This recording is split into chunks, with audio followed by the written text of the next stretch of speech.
Good morning students.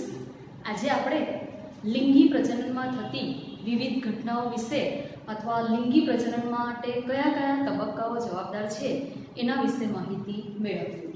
ચાલો હવે લિંગી પ્રજનનમાં થતી ઘટનાઓ તો પુખ્તતાએ પહોંચ્યા બાદ લિંગી પ્રજનન કરતા બધા સજીવો વિવિધ ઘટનાઓ અને પ્રક્રિયાઓ પ્રદર્શિત કરે. હવે લિંગી પ્રજનન કરતા સજીવો જે છે એ જ્યારે પુખ્તતાએ પહોંચશે ત્યારે એમના શરીરમાં ઘણા બધા દેહધર્મી ફેરફારો થશે, ઘણા બધા હોર્મોનલ ચેન્જીસ થશે, એટલે કે વિવિધ પ્રક્રિયાઓ પણ થશે અને વિવિધ ઘટનાઓ પણ એ પ્રદર્શિત કરશે. મનુષ્યનું જો આપણે એક્ઝામ્પલ લઈએ તો ગર્લ્સમાં મેન્સ્ટ્રુઅલ સાયકલ સ્ટાર્ટ થઈ જશે, બોયઝમાં દાઢી અને મૂછ આવવાનું સ્ટાર્ટ થશે. એટલે કે ઘણા બધા સજીવો જે છે એ લિંગી પ્રજનન કરે એ પહેલા એમનામાં ઘણા બધા દેહધર્મી ફેરફારો થશે, ઘણા બધા ચેન્જીસ આવશે. એટલે કે પુખ્તતાએ પહોંચ્યા બાદ લિંગી પ્રજનન કરતા જે સજીવો છે એમના શરીરમાં વિવિધ ઘટનાઓ પણ થશે અને વિવિધ પ્રક્રિયાઓ એ પ્રદર્શિત કરે છે, જે બંધારણીય રીતે સમાનતા દર્શાવે પણ લિંગી પ્રજનન સાથે સંકળાયેલી રચનાઓમાં જુદાપણું દર્શાવે છે. એટલે કે સજીવો બંધારણની રીતે તો સમાનતા દર્શાવે છે પણ લિંગી પ્રજનનમાં એ લોકો જુદાપણું દર્શાવે, અલગ અલગ રીતે એ લોકો લિંગી પ્રજનન કરશે. ચાલો હવે મેઇન તો લિંગી પ્રજનનમાં કયા કયા તબક્કાઓ જવાબદાર છે એના વિશે આપણે માહિતી મેળવીએ. તો લિંગી પ્રજનનમાં ફર્સ્ટ ઓફ ઓલ તો પહેલા શું થાય તો એના નરજન્યુ અને માદા જન્યુઓનું નિર્માણ થશે. પહેલા નર અને માદા જન્યુઓનું નિર્માણ થશે. એ જન્યુઓનું નિર્માણ થઈ ગયું ત્યાર પછી એ જન્યુઓનું જોડાણ થશે. આ બંને જન્યુઓનું જોડાણ થશે, બરાબર? એ જોડાણ થશે એને કહેવાશે ફલન. એ જોડાણ થઈ જાય ત્યાર પછી થશે યુગ્મનજનું નિર્માણ, બરાબર? અને ત્યાર પછી એ યુગ્મનજનો થશે વિકાસ. હવે આ જે બધા પોઈન્ટ્સ છે એમને હું એક એક્ઝામ્પલ આપીને જો હું તમને શીખવું તો હું માની લો કે મનુષ્યનું જ એક્ઝામ્પલ લઈ લઉં તો નરજન્યુમાં આવશે શુક્રકોષ અને નર અને માદા જન્યુમાં આવશે અંડકોષ. તો આ માની લો કોઈ અંડકોષ છે, આ અંડકોષનો કોઈ કોષ કેન્દ્ર છે, બરાબર? આ છે શુક્રકોષ,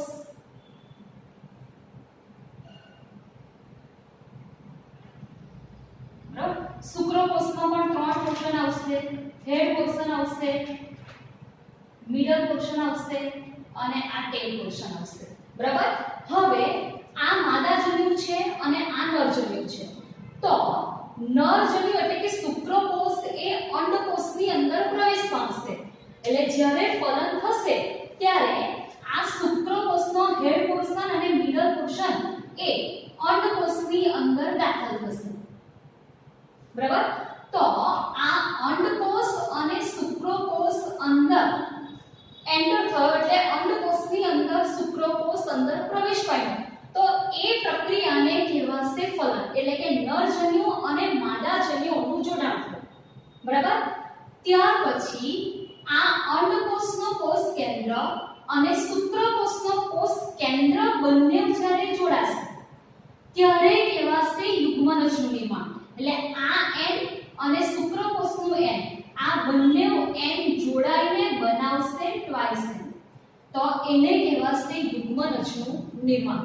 એટલે પહેલા તો આ ફલન અને યુગ્મનજનું નિર્માણમાં શું તફાવત છે તો શુક્રકોષ અંડકોષની અંદર પ્રવેશ પામે તો એને કહેવાશે ફલન. ત્યાર પછી એનું બંનેના કોષ કેન્દ્ર જોડાશે એટલે એન એન ભેગા મળીને ટ્વાઇસ એન બનાવે ત્યારે કહેવાશે એને યુગ્મનજનું નિર્માણ. એટલે કે એમાં થયું ફલિતાન બન્યું, બરાબર? અને ત્યાર પછી એ યુગ્મનજનો થશે વિકાસ, બરાબર? તો આ બધા જ તબક્કાઓને શીખવા માટે અનુકૂળતા માટે આપણને ત્રણ તબક્કા આપેલા છે, પૂર્વ ફલન, ફલન અને પશ્ચ ફલન. તો ફલનમાં શું થશે તે મેં તમને કીધું કે ફલનમાં થશે નરજન્યુ અને માદા જન્યુઓનું જોડાણ થશે.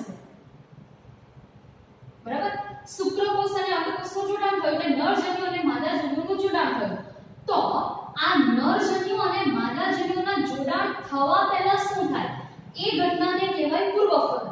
તો આ જન્યુ અહીંયા તો જોડાણ થાય છે, તો જોડાણ થવા પહેલા એ જન્યુઓનું નિર્માણ થવું જવાબદાર છે. બરાબર, અહીંયા જોડાણ થશે તો પહેલા એનું થશે નિર્માણ. તો એ જન્યુઓના નિર્માણની જે પ્રક્રિયા છે એને કહેવાશે જન્યુજનન.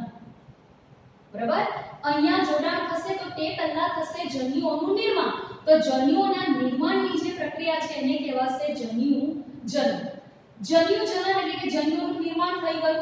ત્યાર પછી જન્યુઓનું જોડાણ થવા માટે એ જન્યુઓએ પોતાની જગ્યા પર જવું પડે. ફોર એક્ઝામ્પલ તરીકે શુક્રકોષ અંડકોષ સાથે જોડાવા માટે શુક્રકોષ એ પ્રજનનની પ્રક્રિયા દરમિયાન અંડવાહિનીમાં જશે. બરાબર, એટલે ગ્રીવા મારફતે ગર્ભાશયમાં આવશે, ગર્ભાશયમાંથી પછી અંડવાહિનીમાં જશે. મતલબ એનો અર્થ એ થયો કે શુક્રકોષ એ અંડવાહિનીમાં જશે. તો કેવી રીતે જશે? તો વહન થઈને જશે. એટલે જે જગ્યા પર જોડાવાનું હોય એ જગ્યા પર આ શુક્રકોષ જશે. તો એ જશે તે પ્રક્રિયાને કહેવાશે જન્યુઓનું વહન. બરાબર, એટલે આ એક પ્રક્રિયા અને આ બીજી પ્રક્રિયા. તો અહીંયા જોડાણ થાય તે પહેલા પૂર્વફલનમાં બે ઘટના થશે. એક જન્યુજનન એટલે જન્યુઓના નિર્માણની પ્રક્રિયા, અને જન્યુઓનું વહન એટલે કે એ જે જગ્યા પર જન્યુઓ જાય જોડાવા માટે એને કહેવાશે જન્યુઓનું વહન.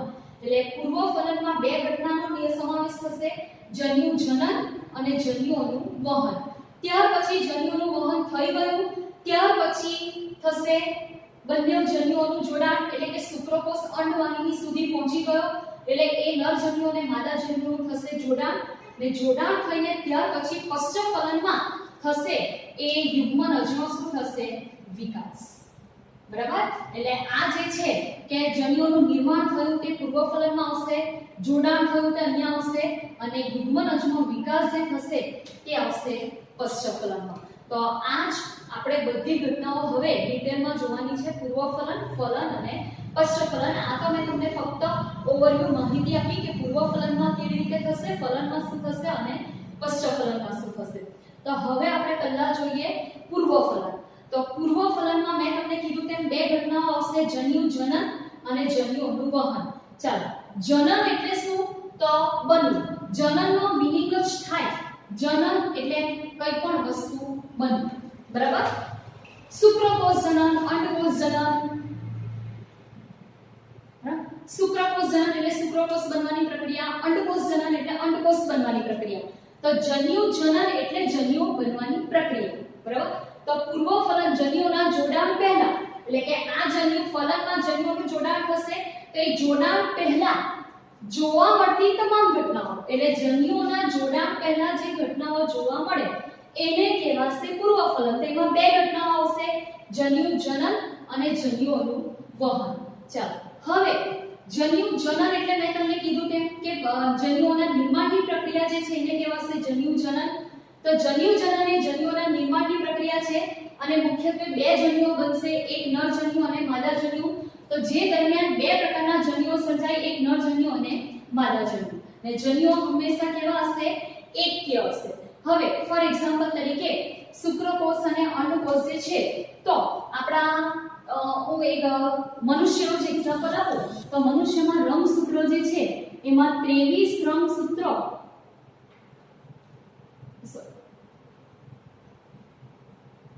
22 રંગસૂત્ર જોડી જે છે એ દૈહિક છે, અને એક જોડ એ લિંગી છે. 22 જોડ જે છે એ દૈહિક રંગસૂત્ર છે, અને એક જોડ જે છે એ લિંગી રંગસૂત્ર છે. જો એને ઓવરવ્યુ આખું લખવું હોય તો 44 એટલે કે જોડ લઈને છૂટા લખેલા છે, 44 XX અને 44 XY આવી રીતે આપણે લખી શકીએ. જો માદામાં લખવું હોય તો 44 XX, અને નરમાં લખવું હોય આ નરમાં અને આ માદામાં લખવું હોય તો 44 XX રંગસૂત્રો. ટોટલ રંગસૂત્રની સંખ્યા જે છે એ ટોટલ રંગસૂત્ર જે છે એ આપણા થશે 46. તો 44 45 અને 46 થયા આ દૈહિક રંગસૂત્ર અને આ લિંગી રંગસૂત્ર. આ નરમાં હોય તો 44 XY આવી રીતે લખાશે. હવે આના બે ભાગ જો પાડીએ આપણે તો આમાં 22 x અને 22 x આવી રીતે પડશે અને નરમાં જો હોય તો 22 x અને 22 1 બરાબર। તો જ્યારે જન્યુઓનું નિર્માણ થશે ત્યારે માદા બધા એક જ પ્રકારના અંડકોષ ઉત્પન્ન કરશે, ફક્ત x પ્રકારના જ અંડકોષ ઉત્પન્ન કરશે। માદામાં બધા x પ્રકારના જ અંડકોષ હશે, જ્યારે નરમાં બે પ્રકારના શુક્રકોષ હોય, 50% શુક્રકોષ x પ્રકારના હોય અને 50% શુક્રકોષ એ y પ્રકારના હોય, બરાબર। એટલે નરમાં બે પ્રકારના શુક્રકોષ ઉત્પન્ન થશે, 50% શુક્રકોષ x પ્રકારના હશે અને 50% શુક્રકોષ y પ્રકારના હશે। એટલે જન્યુઓ આપણા શરીરમાં આ દ્વિકીય છે, 44 + x એટલે દ્વિકીય ટ્રાઇસેન, પણ જન્યુઓનું નિર્માણ થશે ત્યારે એ એકકીય હશે। હવે જો આ x પ્રકારનો શુક્રકોષ એ x પ્રકારના અંડકોષ સાથે જોડાય એન્ડ x પ્રકારનો અંડકોષ એ x પ્રકારના શુક્રકોષ સાથે જોડાય તો આ જોડાઈને થશે 44 + xx તો થશે 9 અને આ જો જોડાશે એટલે આ x પ્રકારનો અંડકોષ એ y પ્રકારના શુક્રકોષ સાથે જોડાય તો આ બનશે 44 + xy તો આ થશે માદા અને આ થશે નર। ખબર પડી? એટલે આમાં કે જન્યુઓ હંમેશા એકકીય હોય અને એ જન્યુઓનું નિર્માણ જે થશે તે એકકીય જન્યુઓ એટલે એક n અને n જોડાઈને ત્યાર પછી દ્વિકીય બનશે। તો આમાં જન્યુ જનન જે છે એ જન્યુઓમાં બે પ્રકારના જન્યુઓનું નિર્માણ થાય, એક નર જન્યુ અને માદા જન્યુ, અને જન્યુઓ હંમેશા કેવા હોય? એકકીય હોય। તો એકકીય કેવી રીતે હોય? તો માદામાં આટલું હોય, નરમાં 44 + xy હોય અને જન્યુઓ જ્યારે નિર્માણ પામશે ત્યારે જન્યુઓમાં એટલે કે શુક્રકોષમાં 22 + x 22 + x નરમાં 22 + x અને 22 + y આવી રીતના રંગસૂત્રો હોય અને માદામાં 22 + x અને 22 + x એ પ્રકારના અંડકોષ હોય। એટલે જન્યુઓ જ્યારે નિર્માણ થશે ત્યારે 22 + x અંડકોષની અંદર ફક્ત 22 અને એક લિંગી રંગસૂત્રનો સમાવેશ થાય, 22 દૈહિક અને એક લિંગી રંગસૂત્રનો સમાવેશ થાય। તે જ રીતે નરમાં 22 + x અને 22 + y 22 દૈહિક રંગસૂત્ર અને એક x અથવા તો y રંગસૂત્ર હોય। ચાલો હવે પહેલા આ તો ફક્ત ઇન્ફોર્મેશન માટે કીધું। હવે જન્યુ જનન એટલે મેં તમને કીધું તેમ જન્યુ જનન એ જન્યુઓના નિર્માણની પ્રક્રિયા છે। તો જે દરમિયાન બે પ્રકારના જન્યુઓ સર્જાય છે, એક નર જન્યુ અને બીજું માદા જન્યુ, અને જન્યુઓ હંમેશા કેવા હોય? એકકીય। હવે આ જન્યુઓ જો દેખાવમાં સરખા હોય તો એમને કહેવાશે સમજન્યુ, ને જો દેખાવમાં અલગ અલગ હોય તો એમને કહેવાશે વિષમજન્યુ। હવે સમજન્યુ કયા છે અને વિષમજન્યુ કયા છે એના એક્ઝામ્પલ જોઈ લઈએ। તો સમજન્યુ તો કેટલીક લીલમાં બંને જન્યુઓ દેખાવમાં સરખા હોય જેથી તેમને જેમાં નર અને માદા જન્યુઓ આપણે જુદા તારવી શકાતા નથી। તો ફોર એક્ઝામ્પલ તરીકેમાં ક્લેડોફોરાના સમજન્યુ, તો આ નર જન્યુ અને માદા જન્યુ છે, બંને દેખાવમાં સરખા જ છે ક્લેડોફોરા લીલ, તો એમને કહેવાશે સમજન્યુ। પણ જો દેખાવમાં અલગ અલગ હોય, મોટાભાગના લિંગી પ્રજનન કરતા સજીવોમાં ઉત્પન્ન થતા બંને જન્યુઓ બાહ્યાકાર વિદ્યાની દ્રષ્ટિએ અલગ પ્રકારના હોય તો તેમને કહેવાશે વિષમજન્યુ। એટલે દેખાવમાં જો સરખા હોય તો તેમને સમજન્યુ કહેવાય, અને જો દેખાવમાં બાહ્યાકાર દ્રષ્ટિએ અલગ હોય તો એમને કહેવાશે વિષમજન્યુ।